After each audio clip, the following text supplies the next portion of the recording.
큰 교회에 예배 그 청년들 예배 실황을 보거나 그리고 큰 집회에 또 청년들이 찬양하는 여러분 모습을 보신 적 있으십니까? 그 모습을 여러분들 보실 때에 여러분들 느끼는 게 무엇입니까?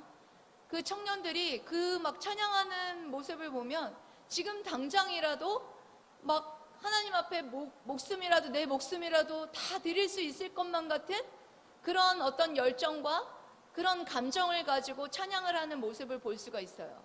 그런데 그 모습이 나쁘다는 게 아니에요. 그 모습이 너무나 아름답고 바람직한 모습입니다. 그런데 그렇게 열정적으로 찬양하던 그 청년들이 바로 앉자마자 하는 행동을 보면 참 과히 실망스럽기 짝이 없다라는 것이죠. 앉아서 정말 자신들이 그와 같이 목숨을 걸고 내가 정말 주님을 이렇게 사랑하노라고 열정적으로 찬양했던 정말 그 찬양하던 자가 맞나 싶을 정도로 자리에 앉아서는 바로 어떻게 하냐, 졸기 시작한다는 거죠. 뭐 전부가 그런 건 아니지만 대부분의 큰 찬양 집회를 가거나 그 큰 교회의 청년들이 찬양을 하고 예배를 드리는 어떤 실황을 보면서 그런 안타까운 모습을 볼 때 그들이 정말로 그들이 찬양한 예수님에 대해서 제대로 알고 찬양을 한 것일까? 알고 찬양을 했다면 정말 자리에 앉아서도 그 내가 찬양한 그 주님, 내가 사랑하는 그 주님, 그 주님을 사랑한다면 앉아서 정말 주님이 나를 얼마나 사랑하시는지, 그 주님은 어떤 분이신지 더 많이 깨닫고 알고자 더 귀를 쫑긋 세우고 하나님의 말씀에 집중해야 하는 그 모습이 연결이 돼야 된다라고 생각을 합니다. 그런데 그 모습을 보면 너무나 안타깝죠. 우리들의 모습은 어떤지 한번 여러분 뒤돌아보았으면 좋겠습니다.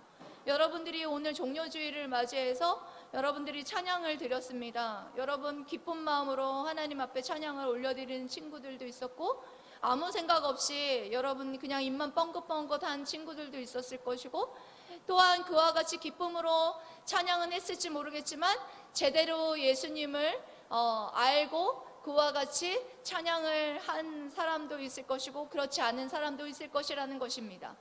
이와 같이 2000년 전에도 많은 무리들이 예수님이 예루살렘으로 입성하는 것을 보고 종려나무 가지를 흔들면서 찬양을 하고 열정적으로 찬양을 하고 기뻐했던 그런 모습을 여러분들 오늘 본문 말씀에서 읽고 있었습니다. 오늘은 종료주일을 맞이해서 이 종료주일 이들이 정말 예루살렘으로 입성하는 예수님을 바라보면서 종려나무를 흔들면서 그와 같이 환영했을 때에 이들이 예수님을 환영했던 그 어떤 속마음과 하나님이 또 예수님을 예루살렘으로 입성하게 하신 어떤 그 뜻과 구속사적인 어떤 의미는 여러 가지로 다를 수 있다는 것이죠. 그래서 분명한 건 이와 같이 예수님께서 예루살렘으로 입성하시는 그 입성, 승리의 입성이신데, 이 입성의 구속사적인 의미와 이 무리였던 이들이 결정적으로 깨닫게 되는 어떤 일들이 발생을 합니다. 그 계기가 되는 것은 무엇인지, 그리고 또한 그렇게 깨달았다면 이제는 우리는 어떤 삶을 살아가야 되는지를 오늘 본문 말씀을 통해서 함께 은혜를 나누며 여러분들 깨달은 말씀대로 살아가는 저와 여러분들이 되시기를 주님의 이름으로 사랑하고 축복합니다. 아멘. 첫 번째로는 하나님께서 이렇게 말씀하시죠. 무리들은 주님을 정치적인 메시아로 환영하며 찬양하고 있었습니다. 12절에서 13절 말씀을 통해서 그렇게 말하고 있습니다. 때는 유월절을 맞이해서 많은 무리가 그 유명한 예수님께서 예루살렘으로 입성한다라는 소식을 듣고 종려나무 가지를 가지고 맞으러 나가 찬양하기에 이릅니다. 그런데 그 당시에 여러분 종려나무 가지는 승리와 생명을 상징하는 그 의미를 가지고 있었어요. 그래서 승리와 생명에 상징하는 그 종려나무 가지를 가지고 예수님께서 예루살렘 성으로 오신다는 소식을 들었죠. 그래서 환영하려고 그 종려나무 가지를 가지고 나아갔습니다. 나아가서 뭐라고 그들이 외치기 시작하느냐? 호산나. 뭐라고 외쳤습니까, 여러분? 여기에 13절 말씀의 하반절에 이렇게 외치죠. 호산나 찬송하리로다. 주의 이름으로 오시는 이 곧 이스라엘의 왕이시여. 이렇게 외치기 시작한다라는 것이죠. 여기에서 여러분 호산나라는 뜻은 그 구원하소서 이런 뜻이에요. 호산나, 구원하소서. 우리를 구원하소서. 우리를 구원할 구세주여, 우리를 구원하여 주시고 이 구원자 하나님을 찬송합니다. 이런 뜻입니다. 그리고 주의 이름으로 오시는 이 곧 이스라엘의 왕이시여. 이렇게 이스라엘 백성들이 종려나무 가지를 막 흔들면서 환영하고 그렇게 찬송했다라는 것입니다. 여러분, 오늘 호산나 이렇게 기쁘게 그렇게 무리들이 막 이렇게 찬양을 했단 말입니다. 그런데 그들이 이렇게 찬양을 할 때 호산나, 우리를 구원하여 주소서, 이렇게 찬양을 했을 때 여러분들이 알고 있는 메시아로서 알고 이들이 그와 같이 예수님을 환영하고 그와 같이 찬양을 하고 있었을까요? 그렇지 않았다라는 것이죠. 이곳에 종려나무 가지를 들고 흔들고 그와 같이 예수님을 호산나, 우리를 구원하여 주옵소서, 주의 이름으로 오시는 이요, 우리 찬송받게 합당하신 이스라엘의 왕이시여, 이와 같이 찬양했던 이들의 속마음은 하나님의 뜻과는 전혀 다른 마음을 가지고 찬양을 하고 있었다라는 거예요. 이들은 단지 이스라엘의 왕이여 우리를 구원하여 주옵소서, 그러니까 정치적인 메시아로서 로마의 압제에서 우리를 구원하여 주실 구세주 이스라엘의 왕이시오. 그러니까 단지 그들은 이스라엘의 로마의 압제에서 구원하여 주실 이스라엘의 왕으로서 메시아를, 예수 그리스도를 받아들이고 환영하고 있었다라는 것입니다. 그런데 예수 그리스도께서 예루살렘으로 입성하신 것이 여러분의 단지 정치적인 메시아로서 로마의 압제에 있었던 이스라엘 백성을 구원하시기 위함으로 예루살렘에 입성하신 것인가요? 그렇지 않다라는 것이에요. 분명한 건 예수님께서 예루살렘으로 입성하시는 그 모든 길은 여러분들이 알다시피 그 길은 십자가의 길이었어요. 죽음의 길이었습니다. 조금 있으면 유월절을 맞이해서 자신이 십자가에 못 박혀 죽으실 것을 아셨음에도 불구하고 인간적으로 보기에는 많은 사람들이 정말 예수님의 죽음을 인간적으로 볼 때는 패배다 이렇게 생각을 할 수가 있어요. 하지만 정말 구속사적으로서는 예수님께서 십자가의 그 길을 걸어가야만 승리를 할 수 있었고, 그리고 또한 죄악 가운데 빠져 있었던 죄 많은 인간들을 구원하실 수 있었던 구원의 길이었다라는 거예요. 그 길은 죽음의 길이었고 고난의 길이었지만 예수님은 누구를 향하여서 묵묵히 들어가고 계십니까? 자신을 제대로 알지 못하고 자신의 뜻대로 그렇게 예수님을 해석하고 있는 무리로 향하여서 그 발걸음을 내딛었고, 그리고 또한 자신을 십자가에 못 박으려고 그와 같이 시기 질투 가운데 있었던 대제사장과 서기관들의 그 무리 가운데로 들어가고 있고, 그리고 얼마 있어서는 자신이 정치적인 메시아라는 사실이 아니라는 사실을 알게 된 그 무리들이 십자가에 못 박으소서 하는 돌변하는 자신의 적대자로 돌변하는 그 무리들을 향하여서 그 무리를 불쌍히 여기시면서 주님은 죄인들을 향하여서 묵묵하게 그 모든 구속과 구원을 이루기 위해서 그 예루살렘으로 입성하고 있었던 예수님의 그 발걸음과 행로를 볼 수가 있습니다. 여러분, 이 이스라엘의 백성들은 예수님께서 자신들을 죄와 사망 가운데서 구원하셔서 그와 같이 승리로 자신들을 이끌 그 영원한 구세주로서 그와 같이 이끌 온 세상의 구원자요, 온 세상의 생명이시오, 온 세상의 빛이신 그 예수님으로서 이 땅 가운데 오시고, 그리고 또한 십자가 길을 묵묵하게 걸어가시기 위해서 예루살렘으로 들어오시는 그 예수님을 그들은 오해하고 있었다라는 것입니다. 여러분들은 어떠십니까? 예수님 앞에 여러분들이 그렇게 열정적으로 여러분 찬양을 하고 날마다 예배 자리에 나와서 예수님을 여러분 찬양합니다. 호산나, 높은 곳에서 찬양받게 합당하신 하나님이시오, 주 이름으로 오시는 이시여, 이스라엘의 왕이시여, 이렇게 여러분들을 고백하시면서 단순히 이스라엘을 구원할 구세주로만 여러분들이 여기시고 계십니까? 여러분 착각이십니다. 예수 그리스도께서는 이스라엘 백성뿐만 아니라 온 세계의 예수 그리스도를 통해서 선택된 백성을 구원하시러 오신 구원자 예수 그리스도이십니다.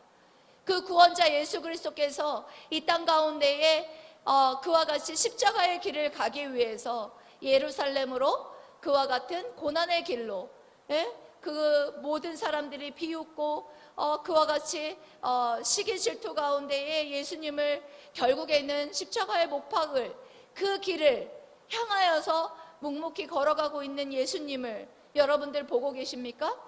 여러분들이 찬양을 하면서 여러분들이 예수님을 그와 같이 제대로 예수님을 여러분들이 깨닫고 예수님을 여러분들이 믿지 않는다면 여러분들을 이와 같이 정말 이스라엘 백성들과 같이 예루살렘 성으로 입성할 때에 이스라엘 백성들이 단순히 정치적인 메시아로 구세주 예수 그리스도를 받아들이고 찬양했던 것처럼 그렇게 여러분들이 찬양하고 있지는 않은지, 여러분 자신들을 여러분 이 시간을 빌어서 종료주의를 맞이해서 여러분들이 뒤돌아보아야 한다는 거예요. 여러분들이 구세주 예수 그리스도로 여러분들이 예수님을 환영하고 믿고 있다는 것은 어떤 것에서 여러분들 그것을 알 수 있습니까? 여러분들이 삶 속에서 고난이 닥쳐오고 힘들어도, 그리고 또한 여러분들의 기도 제목이 이루어지지 않아도 여러분들 어떻습니까? 여러분들 기뻐하고 있습니까? 기뻐해야죠. 여러분들이 그런 상황 속에서도 여러분들이 기뻐하고 있다면 예수님이 나의 어떤 문제를 해결해주는 어떤 알라딘의 요술램프나 그런 어떤 해결사로서 예수님을 여러분들이 잘못 이해하고 있다라는 그런 모습을 여러분 반증하고 있다라는 거예요. 여러분들의 이 모습이 여전히 계속해서 나의 삶 가운데에 내가 가지고 있는 문제를 해결해 주지 않을 때 여러분들에게 불평불만이 있습니까? 여러분들의 물질적인 어떤 어려움이 해결되지 않을 때 계속해서 여러분들이 불평불만이 있습니까? 여러분, 그리고 또한 여러분들이 계속해서 고통 가운데 있고 여러분 삶이 지치고 힘듭니까? 여러분, 그렇다면 여러분들은 여전히 예수 그리스도를 구세주로 여러분들이 받아들이고 그 구세주 예수 그리스도를 여러분들 환영하고 여러분 구원자 되신 예수 그리스도를 기뻐하고 여러분 찬양하고 있는 그런 모습이 아니라는 사실을 여러분들이 이 시간을 빌어서 여러분 깨달으시면서 여러분 정말 진정으로 나의 구원자 구세주라는 사실을 여러분 기억하실 때에 더 바랄 것이 무엇이 있겠습니까? 제가 목요 예배 때, 몇 주 전에 목요 예배 때에 주 날 구원하였으니 어찌 잠잠하리, 이 찬양을 부르는데 정말 너무 깊은 찬양인데 제 마음이 정말 하나님이 깨닫게 하시는 것이 있어서 정말 제 마음이 너무너무 하나님 앞에 죄송했어요.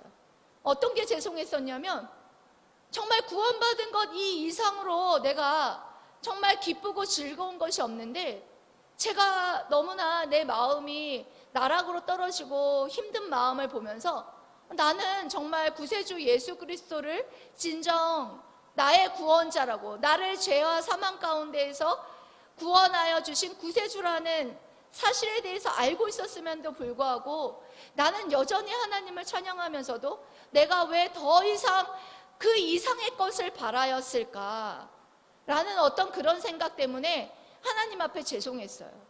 그래서 하나님 앞에 정말 죄송한 마음 반, 그리고 또한 이것을 깨닫게 해주신 것에 대한 기쁨과 감사한 마음 반, 그런 어떤 두 가지 마음으로, 회개하는 마음으로 정말 기쁜 어떤 찬양인데도 불구하고 제 마음 속에서는 막 이렇게 눈물이 막 쏟아지는 거예요. 눈물이 쏟아지면서 정말 내가 주님을 나의 구세주라고, 나의 구원자라고 그렇게 고백하고 그렇게 받아들이고 믿고 찬양하고 그런 삶을 살아간다고 나는 당당히 자부하고 있다라고 생각을 했는데, 내가 그렇지 못하였구나 라는 것을 생각하면서 나도 예수님이 나의 삶 가운데에 알라딘의 요술래프나 해결사라는 어떤 그런 생각을 가지고 예수님께 계속해서 기도하고 해도 이루어지지 않는 것들을 바라보면서 내가 지쳐있고, 그런 어떤 지친 모습에서 정말 구원자 되신 예수 그리스도를 바라보면서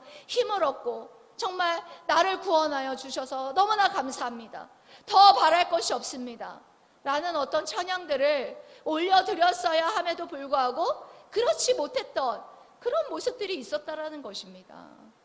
여러분들은 어떻습니까? 예수 그리스도가 나의 구세주라고, 나의 구원자라는 사실을 여러분 제대로 알고, 여러분 그와 같이 하나님을 기뻐하고 그와 같이 온 마음으로 여러분들 찬양하고 있습니까?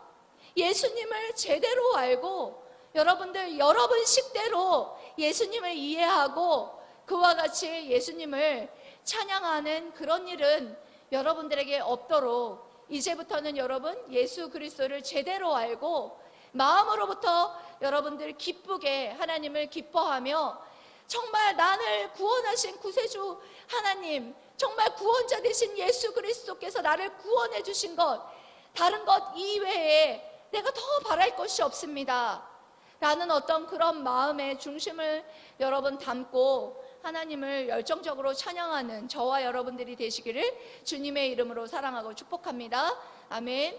그리고 이 제자들이 여러분들 깨닫게 되는 순간이 옵니다. 둘째, 성령께서 말씀을 깨닫게 기억나게 하실 것입니다. 이렇게 말씀하십니다. 14절에서 16절 말씀을 통해서 말씀하십니다. 14절 말씀에 한번 읽어보세요. 시작. 예수는 한 어린 나귀를 보고 타시니. 네, 예수는 한 어린 나귀를 보고 타셨다. 요한복음에는 이와 같이 굉장히 간단하게 기록을 하고 있는데, 마태복음 21장 1절에서 11절 말씀하고 마가복음 11장 1절에서 11절 말씀에는 예수님께서 나귀를 제자들에게 가지고 오라고 하고 이 모든 과정을 아주 자세하게 기록을 하고 있습니다. 그리고 예수 그리스도께서 이 나귀를 타고 이 땅 예루살렘 성으로 입성해야 될 분명한 이유가 있다라는 사실에 대해서 분명하게 기록을 하고 있고 그렇게 말씀을 하고 있습니다. 그런데 요한복음에서는 아주 간단하게 예수는 한 어린 나귀를 타고 나귀를 보고 타시니, 그러니까 그 과정을 생략한 거죠. 제자들이 나귀를 가지고 왔고 그 가져온 나귀를 발견하고 예수님께서 타셨다는 것이죠. 그런데 예수님께서 나귀를 타고 여러분 예루살렘으로 입성하신 것은 여러분 괜히 예루살렘에 나귀를 타고 들어온 것이 아닙니다.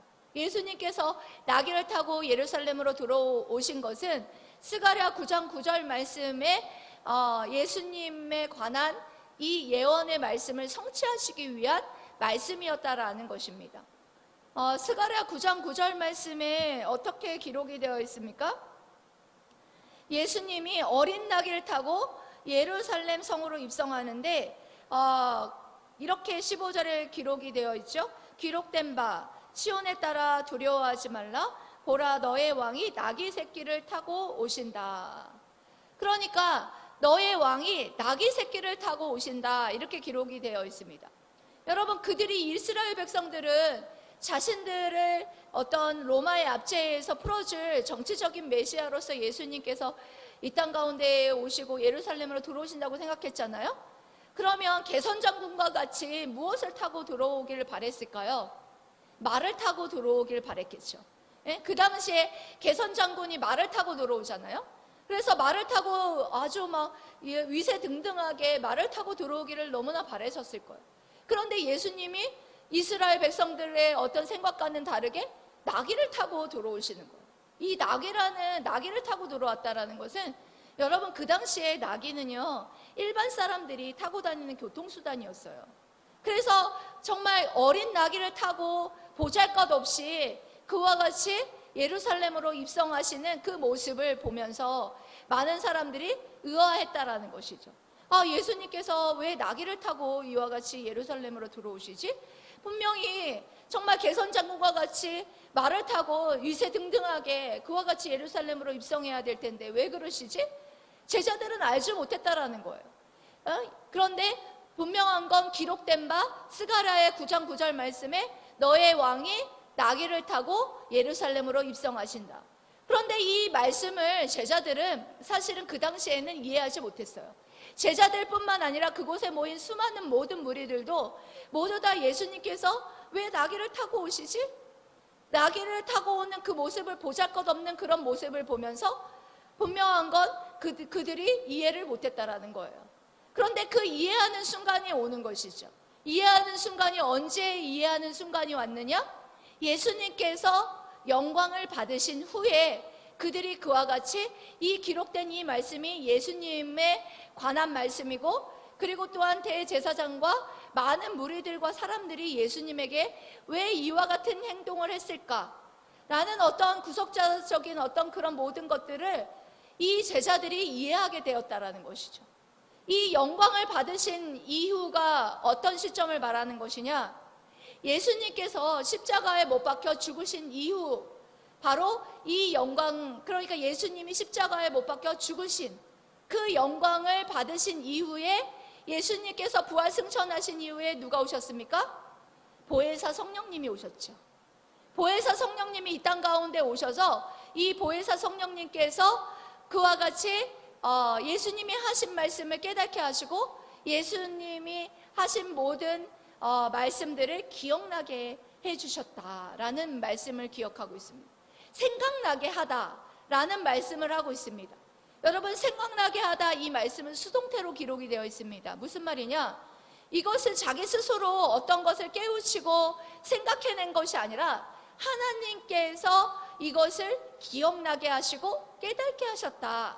예? 깨닫게 해주셔야 깨닫게 되고, 기억나게 해주셔야 기억하게 되고, 생각나게 해주셔야 생각난다라는 거예요.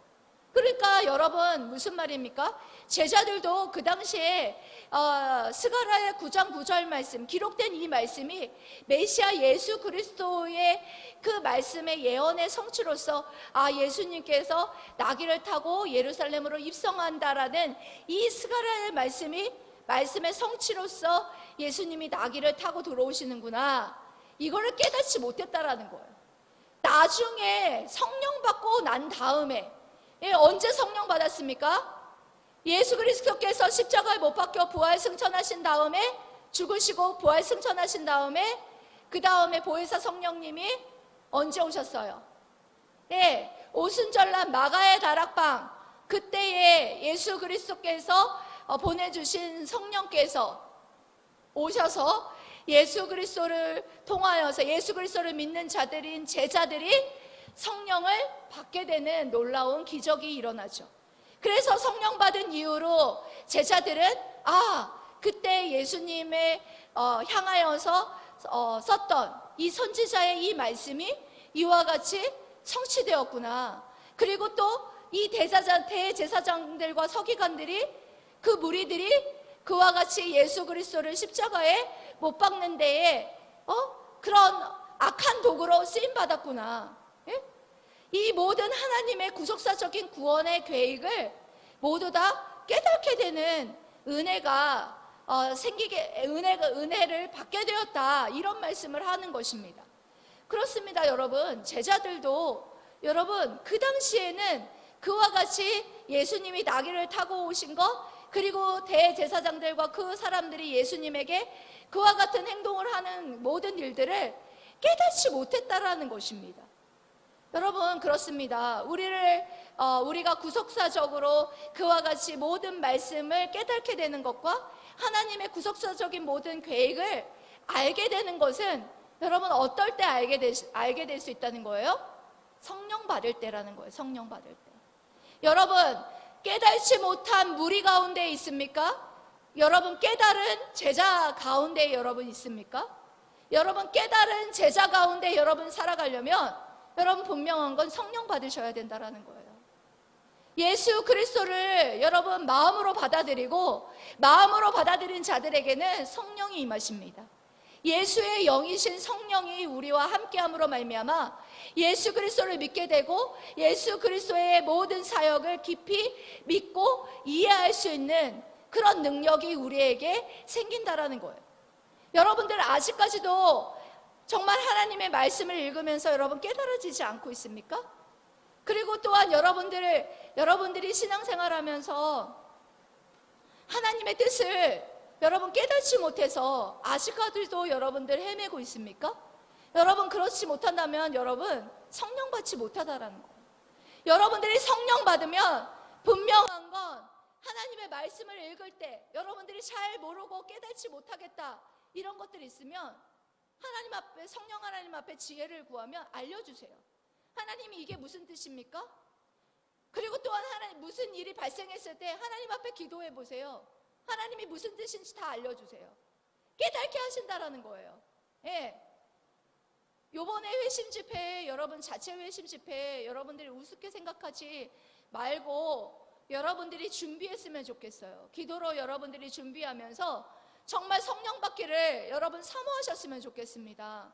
그래서 정말 이 제자들이 나중에야 하나님의 말씀을 깨닫고 하나님의 구원의 계획을 나중에라도 이렇게 깨닫는 제자가 되었듯이 여러분들도 여기 있는 제자들 여러분 성령 받으시고 여러분 하나님의 말씀을 깨닫고 하나님의 구원의 계획과 하나님이 인도해 가시는 그런 모든 계획들을 여러분 깨달으심으로 말미암아 정말 깨닫지 못하는 무리 가운데 여러분 계속해서 머물지 마시고 성령을 달라고 여러분 기도하십시오.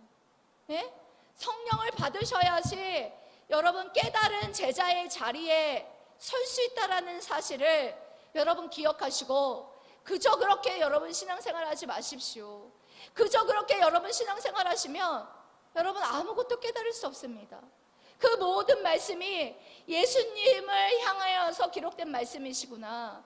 메시아를 정말 예언하시고 선지자를 통하여서 예언하신 그 말씀이 결국에 예수 그리스도에게 향한 말씀이었구나. 그리고 또한 하나님의 구원의 계획에 대한 말씀이었구나. 성취였구나.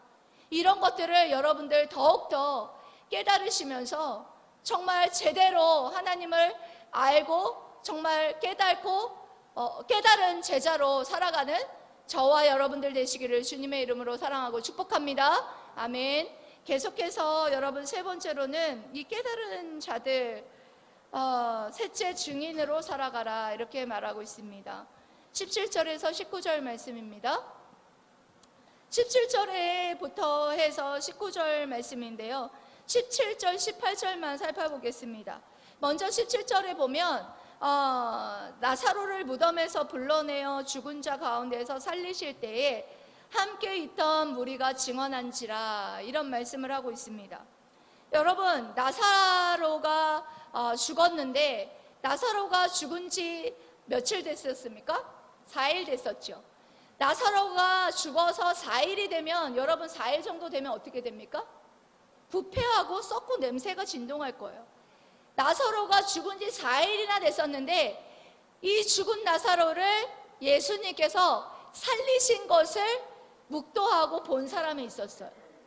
그래서 그 사람이 그 무리가 계속해서 예수님은 부활의 하나님이시다라는 사실에 대해서 정말 부활의 생명을 주시는 하나님이시다라는 사실에 대해서 계속해서 증거해 왔거든요. 그래서 계속해서 증거하고 그와 같이 증거했던 그 무리들의 그 소리를 들었던 자들이 또 다른 무리들이 생겨났어요. 18절의 말씀에 보면 18절에 이에 무리가 예수를 맞으면 이 표적 행하심을 들었음이로라 이렇게 말하고 있습니다. 무슨 말이냐면 나사로가 죽은 자 가운데에서 나사로를 살리신 예수 그리스도의 그 큰 권능과 능력을 보았던 그 무리가 계속해서 예수님이 그와 같이 죽은 자를 살리신 능력의 하나님이시다, 능력의 권능과 표적을 일으키신 분이시다 라는 사실을 계속해서 증거해 왔을 거 아니에요? 그런데 그 증거의 소리를 들었던 무리들이 계속해서 그 무리를 들은 자가 그 기적을 또 보고자 어디에 왔다는 거예요? 예루살렘 성으로 들어왔다는 거예요. 예루살렘에 입성하신 예수님을 보고자 그와 같이 그 무리들이 왔다라는 것입니다. 여러분, 이 무리들이 이와 같이 계속해서 예수님께 나아온 그거 좋은 일이에요. 여러분, 여기에서 끝나면 안 된다라는 것이죠.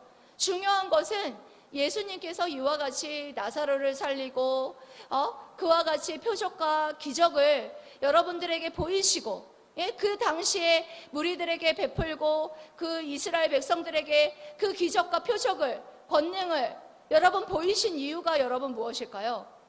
결국에는 그 표적과 기적을 통하여서 예수 그리스도를 믿으라는 거예요. 그 기적과 표적에 집중하지 말고 그 기적과 표적을 일으키시는 예수 그리스도가 바로 생명의 예수 그리스도이시고 부활의 예수 그리스도이심을 믿으라는 거예요. 그리고 믿고 또한 믿는 것으로 끝나는 것이 아니라 여러분들 그와 같이 예수 그리스도의 큰 권능과 능력을 여러분들 믿게 되고 여러분들이 체험하게 되고 묵도하게 되면 여러분들 어떻게 할 수밖에 없어요? 계속해서 여러분 증거하고 여러분 그 말씀들, 그런 예수님에 대한 증거와 그 예수님의 권능을 여러분 증거하는 증인의 삶을 살 수밖에 없다라는 거예요. 눈먼 자가, 여러분 소경이 된 눈먼 자가 눈을 뜨고 나서 어떻게 했습니까? 어떻게 했어요? 기뻐 뛰며 막 춤을 추면서 막 성전에 들어가가지고 막 그렇게 하나님을 찬양했잖아요. 기뻐서. 나를 이렇게 안진뱅이에서 나를 구원하여 주셔서, 나를 일으켜 주셔서, 회복시켜 주셔서 감사합니다. 나를 이렇게 질병에서부터 구원하여 주셨을 뿐만 아니라 나를 죄악에서부터 나를 해방시켜 주셔서 감사합니다. 예전에는 그 질병만 고쳐주시는 게 아니에요. 질병을 통해서 죄와 사망 가운데서 사단의 종로를 타고 있었던 그 모든 묶인 거에서부터 해방시켜 주신 것까지 포함되어 있었다라는 것입니다. 여러분들, 여기에 앉아있는 여러분들은 어떻습니까? 여러분들은 어떤 삶을 살아가고 있습니까?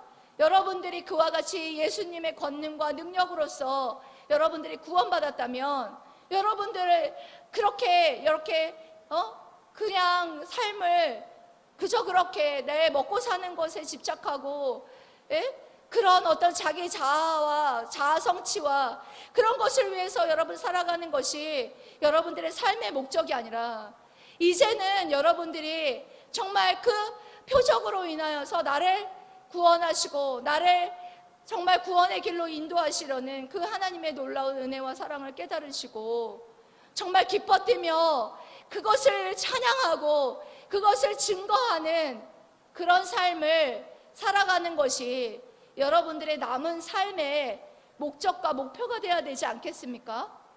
여러분들이 정말 종료주의를 맞이해서 여전히 계속해서 여러분들이 예수님에 대해서 아무런 깨달음 없이 요번에 종료주의를 맞이해서 저도 주님을 제대로 깨닫고 있는가, 주님을 내가 정말 제대로 알고 있는가, 그것을 많이 묵상해 봤어요.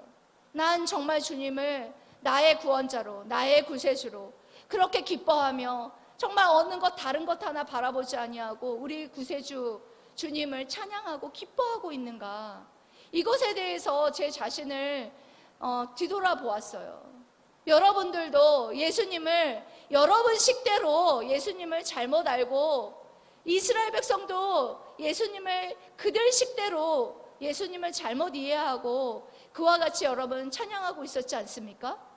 여러분들도 예수님을 묵상하면서 예수님을 제대로, 예수님이 나의 구세주, 나를 죄와 사망 가운데서 구원하시기 위해서 묵묵하게 십자가의 길을 가시고 십자가에서 나를 위해서 십자가에 못 박혀 죽으셨을 뿐만 아니라 다시 사셔서 그 성령의 능력으로 깨닫는 삶을 살아가게 하시기 위해서 오늘도 우리에게 성령을 주셔서 예수 그리스도께서 메시아라는 사실을, 하나님의 말씀을 깨닫게 하시고 그리고 또한 하나님의 뜻을 깨닫게 하셔서 그와 같이 정말 부활의 증인으로 살아가게 하시려는 하나님의 놀라운 여러분 뜻을 깨달았으면 좋겠어요.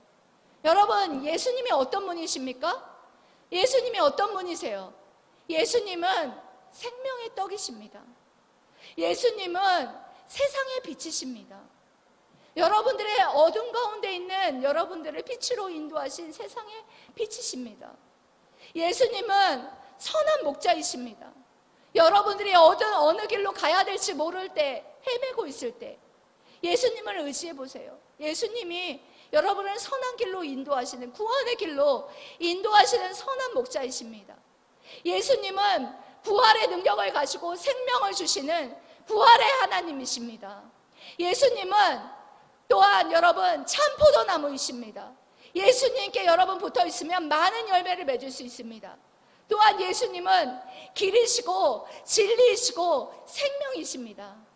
예수 그리스도로 말미암지 않고서는 예수님께 나아갈 자가 아무도 없다라는 사실을 여러분 기억하시면서 여러분 제발 예수님을 향하여서 찬양할 때 여러분 예수님을 여러분 식대로 예수님을 그와 같이 해석하고 여러분 예수님을 찬양하지 마시고 예수님을 제대로 알고 깨닫는 제자로 하나님을 그와 같이 뜨겁게 찬양하는 그런 말미암아 증인된 삶을 살아가는 저와 여러분들 되시기를 주님의 이름으로 사랑하고 축복합니다. 아멘. 기도하겠습니다.